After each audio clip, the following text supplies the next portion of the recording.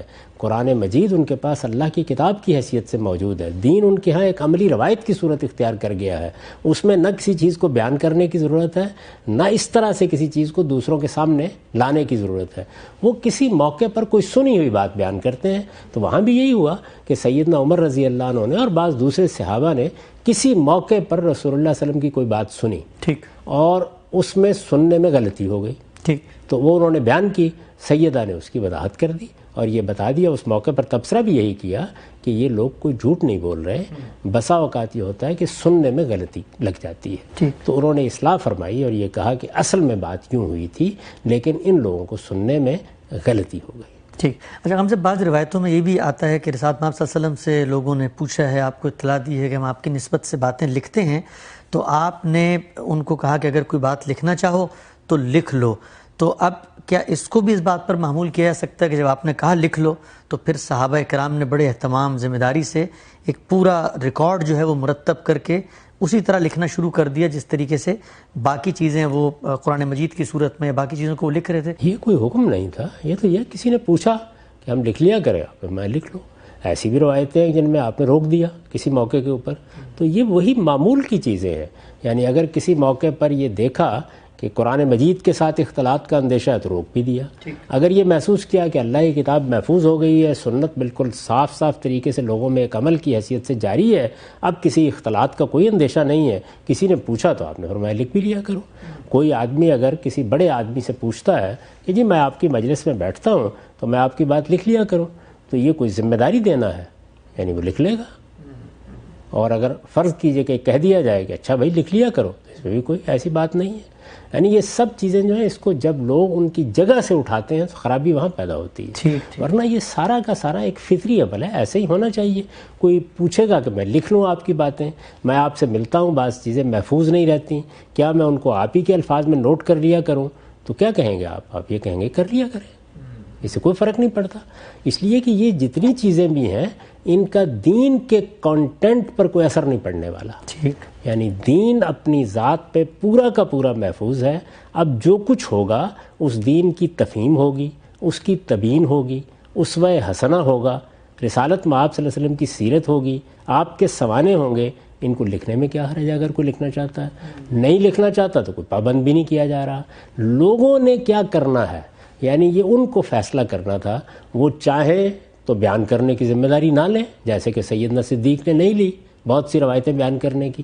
وہ چاہیں تو شوق سے بیان کر دیں، وہ چاہیں تو زبانی یاد رکھیں، وہ چاہیں تو اس کو لکھ لیا کریں. یہ سب کچھ لوگوں پر چھوڑ دیا گیا. اور لوگوں پر چھوڑنے کی وجہ کیا ہے؟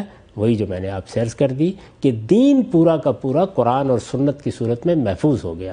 ہمارے ہاں جو سب سے بڑی غلطی ہوئی ہے وہ یہ ہے کہ یہ خیال کر لیا گیا کہ سنت اس ذریعے سے منتقل ہوئی ہے. سنت اس ذریعے سے ہرگز منتقل نہیں ہوئی. سنت مسلمانوں کے اجماع اور تواتر سے منتقل ہوئی ہے. اس پر ہم تفصیلی گفتگو کر چکے ہیں. یعنی وہ مسلمانوں نے اختیار کر لی، ان کی نسلوں کو منتقل ہو گئی، ان کے علم نے اس کو اختیار کیا، ان کے عمل میں وہ جاری ہو گئی. اس کو اس کی ضرورت ہی نہیں تھی. اس میں جو کچھ منتقل ہو رہا ہے وہ اگر مل جائے تو بڑی دولت ہے، نہ ملے تو بس سیرت سوانے کی بعض چیزوں سے محرومی ہو جائے گی. اس کا اب بھی بعض اوقات خیال ہوتا ہے. یعنی بعض واقعات کی کوئی تفصیلات نہیں ملتی. مکے کی زندگی بہت کم بیان ہوئی ہے، اور بہت سے واقعات ہیں کہ جن کے بارے میں سوالات پیدا ہوتے ہیں لیکن جوابات نہیں ملتے. اس لیے کہ یہ وہ چیزیں ہیں کہ جس میں جو کچھ مل جائے اس کو اللہ کی نعمت سمجھیے. اگر کچھ نہیں ملا ہے تو اس کو پہنچانے کی کوئی ذمہ داری کسی پر عائد نہیں ہوتی تھی. نہ صحابہ کرام کو اس کا پابند کیا گیا، نہ رسالت مآب صلی اللہ علیہ وسلم نے اپنے دین کو دینے کے لیے یا لوگوں تک پہنچانے کے لیے اس طریقے کو اختیار کیا. یہ رسالت مآب صلی اللہ علیہ وسلم کے صحابہ نے اپنے ذوق، اپنی افتاد طبع، اپنے تعلق خاطر اور اپنے مزاج کے لحاظ سے خود فیصلے کیے، اور یہ انہیں کو کرنے چاہیے تھے. اس لیے جب آپ روایت کو پڑھتے ہیں یا حدیث کو پڑھتے ہیں تو اس کے پیچھے وہ راوی ہے جس نے اس کی ابتدا کی ہے. اور جب آپ سنت اور قرآن کو دیکھتے ہیں تو اس کے پیچھے رسالت مآب صلی اللہ علیہ وسلم ہے، جنہوں نے اپنی ایک دینی ذمہ داری سمجھ کر، نبوت کی ذمہ داری سمجھ کر اس کو لوگوں کو منتقل کیا ہے. تو دو باتوں میں زمین آسمان کا فرق ہے. ٹھیک ہے، ہم سب آگے بڑھاتے ہیں اس بحث کو. عام طور پہ ہم یہ دیکھتے ہیں کہ جو لوگ اس ذخیرے کے معاملے میں کچھ شکوک و شبہات کا اظہار کرتے ہیں تو وہ ایک بنیادی آرگومنٹ پیش کرتے ہیں کہ یہ جو پورا ذخیرہ ہے روایات کا، رسول اللہ صلی اللہ علیہ وسلم کی زندگی کے بارے میں لوگ بیان کر رہے ہیں حدیث کا، یہ آپ کے دنیا سے رخصت ہو جانے کے بہت عرصے بعد سامنے آئے. یعنی ابتدائی آپ اگر دیکھ بھی لیں تو وہ صحیفہ حمام بن منبہ ہے، پھر معمر بن راشد، مصنف ابن ابی شیبہ اور بخاری مسلم، تو اس کے بھی بہت بات کی ہیں. آرگومنٹ یہ پیش کیا جاتا ہے، پوچھنا آپ سے میں یہ چاہتا ہوں کہ اس کی کیا وجہ ہے کہ یہ مرتب صورت میں کئی یعنی دہائیاں گزر گئیں، بلکہ 100 سال سے بھی زیادہ کا وقت گزر گیا کہ جس میں یہ ذخیرہ سامنے آیا. تو کیا اس کا دیر سے سامنے آنا اس کے اوپر کوئی شک شبہ یہ گنجائش پیدا کرتا ہے؟ یہ بات ہی ٹھیک نہیں ہے کہ دیر سے سامنے آئے. یہ تو رسول اللہ صلی اللہ علیہ وسلم کی زندگی میں سامنے آنا شروع ہو گیا. اچھا، یعنی دیکھیے نا، میں نے آپ کی خدمت میں عرض کیا ہے کہ اگر فرض کیجئے کہ ایک صاحب صبح حضور کی مجلس میں تھے، انہوں نے کوئی بات سنی، تو وہ شام کو اپنے کسی ساتھی کو بتا رہے ہیں کہ آج رسول اللہ صلی اللہ علیہ وسلم نے یہ فرمایا تھا، یا میں نے یہ کام آپ کو کرتے ہوئے دیکھا تھا، تو یہ آپ کی زندگی میں سامنے آنا شروع ہو گیا۔ اسی طرح سے وہ لوگ جو دوسرے شہروں سے آ رہے تھے، وہ آپ کی زندگی میں، آپ کے دنیا میں ہوتے ہوئے اس کو بیان کر رہے تھے۔ ٹھیک، یہ چیزیں زبانی روایت کی صورت میں بیان ہو رہی تھیں، حضور کی زندگی میں بھی بیان ہو رہی تھیں، آپ کے بعد بھی بیان ہوتی رہیں۔ اسی طرح جیسے کہ آپ نے پوچھا کہ کوئی چیز لکھ لی جائے، تو جن لوگوں نے 10 20 50 روایتیں کہیں، اپنے ہاں دیکھیں، انہوں نے اس کو لکھنا بھی شروع کر دیا تھا، تو چھوٹے چھوٹے صحیفے بھی آپ کو مل جاتے ہیں۔ اچھا، کہ جن صحائف کا آپ نے ذکر کیا وہ اسی طریقے سے سامنے آئے۔ یہ بھی میں نے پھر عرض کروں گا کہ وہی فطری طریقہ ہے، ایسے ہی ہونا تھا۔ یعنی یہ کیسے ہو سکتا ہے کہ کسی بڑی شخصیت کے شب و روز کے معمولات آپ سب ریکارڈ کر لیں؟ یہ تو آج کے زمانے میں کرنا ممکن نہیں ہے۔ ایسا ہی ہوگا کہ لوگ جس وقت ملیں گے، جائیں گے، کسی سے بات کریں گے، جو کچھ دیکھیں گے اس کو آگے بیان کر دیں گے۔ تو یہ روایت کا مطلب کیا ہے؟ اس کو روایت کہا جاتا ہے نا، یعنی میں نے ایک چیز دیکھی، میں نے ایک چیز سنی، میں نے اس کو آگے بیان کر دیا، تو اسی کو روایت کرنا کہتے ہیں۔ یہ رسالت مآب صلی اللہ علیہ وسلم کی زندگی میں ہو رہا تھا، یہ تو بالکل خلاف فطرت ہے۔ یہ کیسے ہو سکتا ہے کہ لوگ 200 سال انتظار کرتے رہے؟ نہیں، اس کے بعد اس سارے ذخیرے کی تنقیح ہونا شروع ہوئی، علم میں تبدیل ہوا، یہ علم میں تبدیل ہونا شروع ہوا۔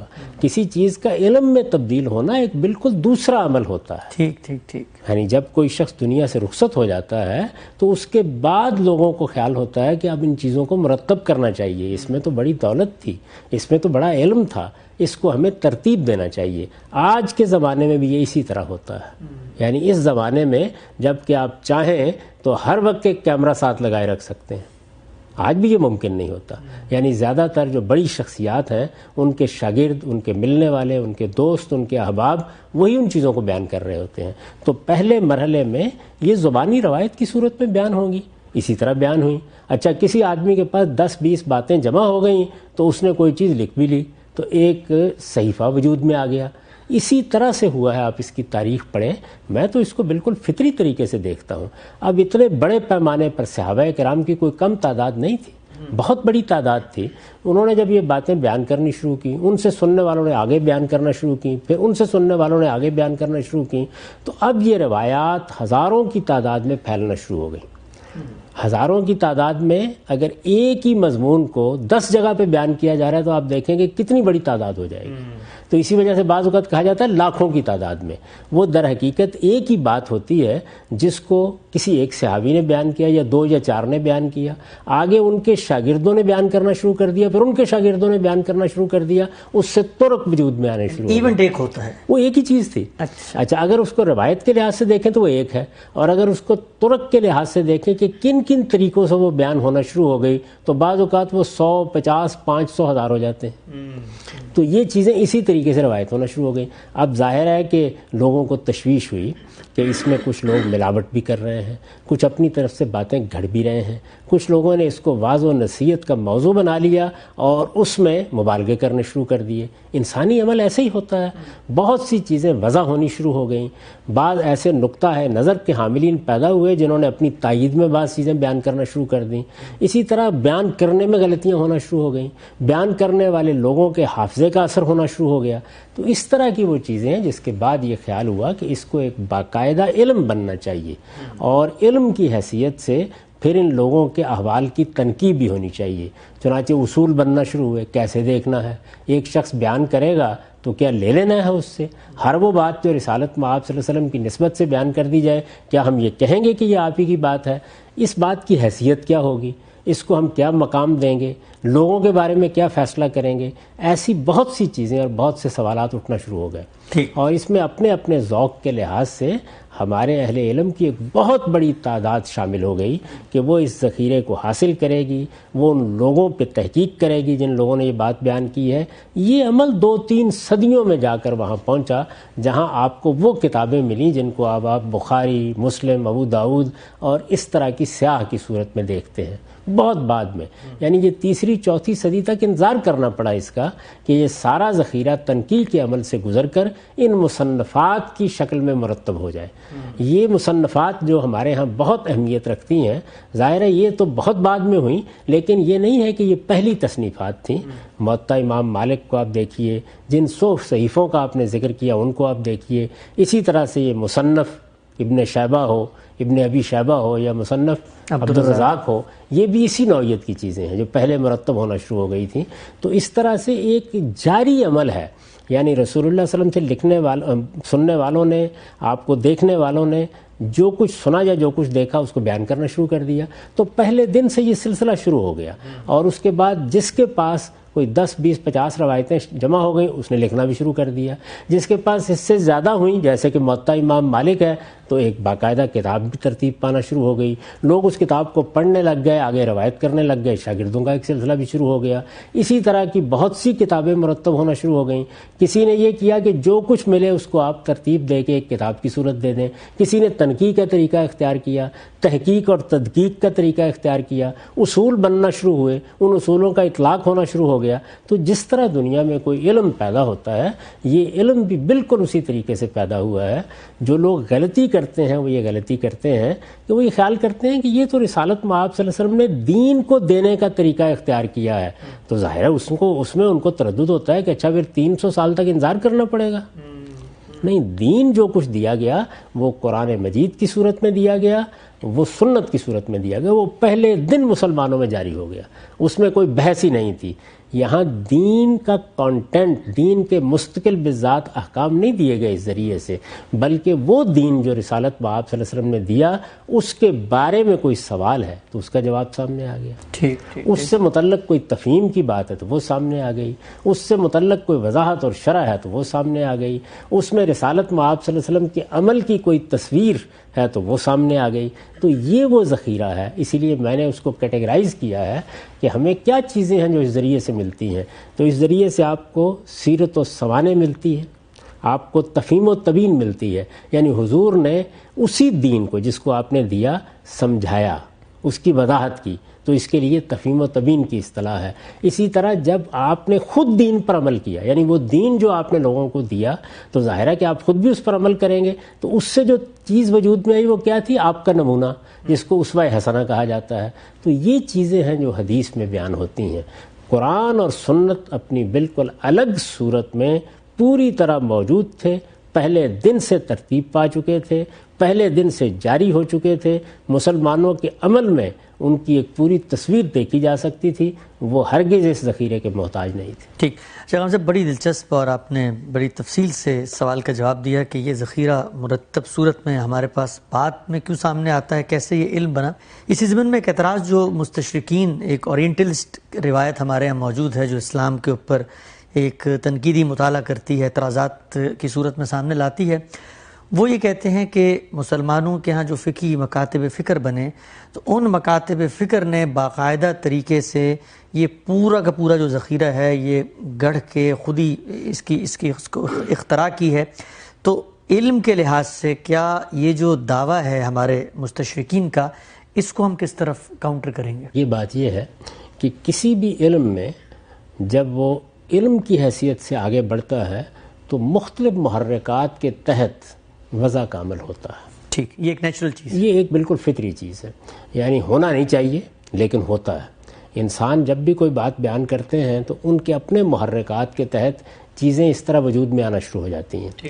چنانچہ ہمارے ہاں محدثین نے جب اس پر کام شروع کیا تو آپ یہ دیکھیے کہ انہوں نے باقاعدہ ایک اصطلاح کو وجود بخشا کہ موضوع روایت، گھڑی ہوئی روایت۔ کسی نے اپنے فقہی مسلک کی تائید میں گھڑ لی، کسی نے اپنے کلامی مسلک کی تائید میں گھڑ لی، کسی نے کسی بحث میں جیتنے کے لیے کوئی بات بنا کے بیان کر دی، کسی نے لوگوں کی نصیحت کرنے کے لیے کہ چلیے اس سے ذرا رکت پیدا ہو جائے گی یہ بیان کرنا شروع کر دیا۔ خاص طور پر جو صوفی مزاج لوگ ہیں ان پر امام مسلم نے تبصرہ کیا ہے اپنی کتاب کے مقدمے میں کہ ان کا معاملہ یہ ہے کہ ویسے تو بہت نیک پاک نظر آئیں گے لیکن یجری الکذب علی السنتہم، ان کی زبانوں کے اوپر جھوٹ جاری ہے جیسے کہ دریا بہ رہا ہوتا ہے۔ تو یہ کیا ہے؟ اس کے پیچھے ظاہر ہے نیکی کے محرکات ہوتے ہیں، تو یہ ہوا، اس میں کوئی شک نہیں، لیکن یہ کہ اس کے نتیجے میں سارے کے سارے ذخیرے کو آپ یہ کہیں گے کہ اس کو اٹھا کر پھینک دیا جائے، نہیں، بہت احتیاط کے ساتھ مسلمانوں نے اس کو الگ کرنا شروع کیا۔ میں وہی عرض کر رہا تھا آپ سے کہ جیسے یہ چیزیں بیان ہونا شروع ہوئیں اور یہ اندازہ ہوا کہ اس میں اختلاط بھی ہو رہا ہے، اس میں مبالغہ بھی ہو رہا ہے، اس میں کہیں کہیں غلطیاں بھی ہو رہی ہیں اور یہ عمل بھی ہو رہا ہے جس کی طرف آپ نے اشارہ کیا، تو ایسے لوگ پیدا ہو گئے کہ جنہوں نے اپنی پوری زندگی اس خدمت کے لیے لگا دی۔ ان کو علماء رجال کہا جاتا ہے، یعنی یہ کوئی معمولی لوگ نہیں تھے۔ آپ دیکھیں کہ ہزاروں کی تعداد میں وہ صحابہ ہیں، پھر ان کے بعد آگے تابعین ہیں، پھر ان کے بعد تبع تابعین ہیں، جن کے حالات آپ کو مل جاتے ہیں۔ یہ کون لوگ ہیں جنہوں نے روایت کی ہے؟ ان کے آباء و اجداد کون تھے؟ یہ رہتے کہاں تھے؟ ان کی میل ملاقات کی کیا صورت تھی؟ کبھی آپ رجال کی کتابیں اٹھا کے دیکھیے، آپ اس بات کا اعتراف کریں گے کہ مسلمانوں کو جس علم پر فخر کرنا چاہیے وہ یہ تاریخی تنقید کا علم ہے، بہت اعلیٰ درجے کا علم ہے۔ یعنی انسان سوچ نہیں سکتا کہ اس سے آگے بھی جایا جا سکتا ہے۔ اس میں جو اصول بنائے گئے ہیں، آپ جب پوچھیں گے تو میں آپ سے عرض کروں گا کہ وہ کیا قاعدے ہیں جو بنائے گئے ہیں، تو یہ بالکل درست ہے کہ وضع کا عمل ہوا ہے، اس میں کوئی شک نہیں کہ لوگوں نے روایتیں گڑھی ہیں، یہ ساری بات اپنی جگہ ٹھیک ہے، لیکن کیا اس کے بعد لوگ اطمینان کے ساتھ بیٹھے رہے؟ یہ عمل ہوتا چلا گیا، یعنی اس کو کسی آدمی نے نہیں دیکھا، کوئی لوگ نہیں اٹھے، کسی نے تنقید نہیں کی، ایسا نہیں ہوا۔ پہلے دن سے وہ لوگ سامنے آ گئے۔ ابھی آپ نے پوچھا اور آپ نے بتایا کہ سیدہ عائشہ کے سامنے سیدنا عمر جیسے شخص کے ذریعے سے ایک روایت بیان کی گئی، انہوں نے تنقید کر دی اس کی، تو اس کے متن کی تنقید ہونا شروع ہو گئی، اس کی سند کی تحقیق ہونا شروع ہو گئی، یہ ایک باقاعدہ علم بننا شروع ہوا۔ جب کوئی علم بنتا ہے تو ظاہر ہے کہ انسانی علوم کبھی غلطی سے پاک نہیں ہوتے۔ ٹھیک، جتنے بھی علوم ہیں ہمارے اس وقت، جن علوم پر ہم بہت فخر کرتے ہیں اور جن سے لائبریریاں ہماری بھری پڑی ہیں، ان میں بھی یہ سارا عمل ہوتا ہے۔ یہ جو تاریخ اس وقت بن رہی ہے اس میں بھی دیکھیں کہ لوگوں کے تعصبات شامل ہو جاتے ہیں، ایک ہی بات کو بیان کرتے ہیں، ایک گروہ کے لوگ ایک طرح سے بیان کریں گے، دوسرے گروہ کے لوگ دوسری طرح سے بیان کریں گے۔ تو تاریخی ریکارڈ جہاں کہیں بھی آئے گا سامنے، اس میں یہ سارے مسائل ہوں گے، لیکن تمام فقہا بیٹھ گئے اور انہوں نے بیٹھ کے حدیثیں گڑھنا شروع کر دی، تمام محدثین بیٹھ گئے اور انہوں نے بیٹھ کر یہ کام کرنا شروع کر دیا۔ یہ تو وہ چیز ہے کہ جس کو نہ عقل مانتی ہے نہ حقائق اس کی تائید کرتے ہیں۔ آپ اس تاریخ کو پڑھیے جس وقت یہ کام ہو رہا تھا، اس کے اجزاء کا مطالعہ کیجئے، اس کے اندر اتر کر اس کو دیکھیے، یہ فن کیسے ترتیب پا رہا ہے، اس کے اصول کس طرح سے تنقید کے عمل سے گزر رہے ہیں، اس میں کیسے لوگ مختلف افراد کا جائزہ لے رہے ہیں۔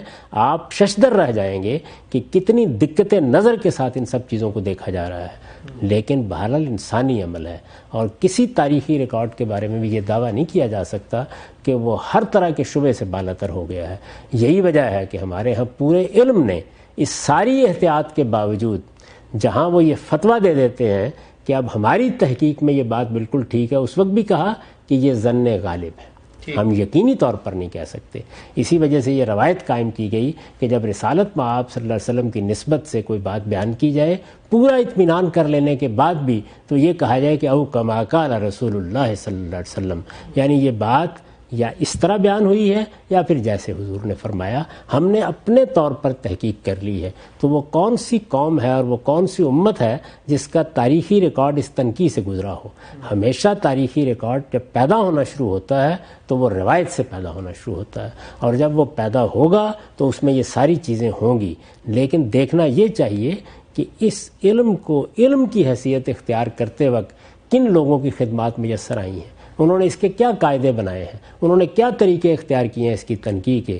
تو یہ نہایت شاندار علم ہے، اگر آپ اس کا مطالعہ کرتے ہیں تو معلوم ہوتا ہے کہ مسلمانوں نے اپنے ابتدائی دور میں بھی اور دوسری تیسری صدی میں خاص طور پر اپنی زندگی اس کے لیے لگا دی ہے۔ اتنی بڑی بڑی مجلدات ہیں جن پر انہوں نے کام کیا ہے۔ یہ رجال کی کتابیں آپ اٹھا لیں تو حیرت ہو جاتی ہے کہ اتنے لوگوں کے بارے میں یہ تحقیق کیسے کر لی گئی، پروفائلنگ کی، لیکن بہرحال کی ہے انہوں نے، یعنی بتایا ہے آپ کو کہ یہ کون لوگ ہیں، کوئی آدمی مجہول نہ رہ جائے، اس کی پوری شخصیت روشنی میں آ جائے۔ یہ سارے کام کیے گئے ہیں، تو اس کے نتیجے میں یہ نہایت مستند ذخیرہ بن گیا ہے، لیکن بہرحال انسانی کام ہے اور انسانی کام غلطی سے کبھی مبرہ نہیں ہوتا۔ ٹھیک، آخری سوال آج کی نشست کا، ایک عام طور پہ یہ اعتراض سامنے آتا ہے کہ ارشاد مآب صلی اللہ علیہ وسلم سے لوگوں نے جو باتیں سن کے آگے پہنچائیں وہ رسول اللہ کے الفاظ میں نہیں ہیں، لوگوں نے اپنی زبان، اپنے فہم، اپنے الفاظ میں آگے پہنچا دی ہیں۔ پہلا سوال جو اس سے متعلق ہے آخر میں وہ یہ کہ کیا یہ بات حقیقت ہے کہ لوگوں نے اس کا اہتمام نہیں کیا کہ کوشش کریں کہ زیادہ سے زیادہ رسول اللہ صلی اللہ علیہ وسلم ہی کی الفاظ ہیں ان کو آگے نقل کیا جائے؟ اور دوسرا بات یہ کہ کیا تاریخی ذخیرے کے اندر اس بات کا کوئی امکان ہے کہ آپ من و ان اس کو آگے پہنچائیں، اس میں لازماً انسان کا فہم اور چیزیں شامل ہوں گی؟ دیکھیے یہ بھی ایک بے جا تشدد ہے کہ آپ اس پر اصرار کریں کہ الفاظ ہی منتقل کیے جائیں۔ اس کا نتیجہ کیا نکلے گا؟ اس کا نتیجہ یہ نکلے گا کہ پھر کوئی بات بیان کرنا آسان نہیں رہے گا۔ آپ یہ دیکھیے کہ کتنے لوگوں سے ہماری ملاقات ہوتی ہے، کتنے بڑے لوگوں کی آدمی صحبت اٹھاتا ہے، کتنے اساتذہ ہیں جن کی خدمت میں حاضر ہوتا ہے۔ کیا ممکن ہے آپ کے لیے کہ ہر موقع کے اوپر آپ وہی الفاظ یاد رکھ سکیں؟ بالعموم ایسے موقعوں پر روایت بالمعنی ہی کی جاتی ہے، یعنی لوگوں نے اس کی صحیح کی ہے۔ مثلا امام مالک بہت کوشش کرتے ہیں کہ وہ روایت کو باللفظ لیں، اچھا، یعنی ان کے پاس جتنی روایات آتی ہیں ان میں ان کی یہ صحیح ہوتی ہے۔ اسی طرح اگر آپ مثلا جو دعائیں رسالت میں آپ صلی اللہ علیہ وسلم سے منقول ہیں ان کو دیکھیں تو اس میں لوگوں نے بہت جد و جہد کی ہے کہ رسول اللہ صلی اللہ علیہ وسلم کے اپنے الفاظ بہت ہی خوبصورت الفاظ ہیں، ان کو بیان ہی منتقل کر دیا جائے۔ لیکن یہ بس اتنی حد تک ہو سکتا تھا۔ زیادہ تر یہ ہوا کہ جو بات انہوں نے سنی اس کو سمجھا اور اپنے لفظوں میں بیان کر دیا۔ اسی کو اصطلاح میں روایت بالمعنی کہا جاتا ہے۔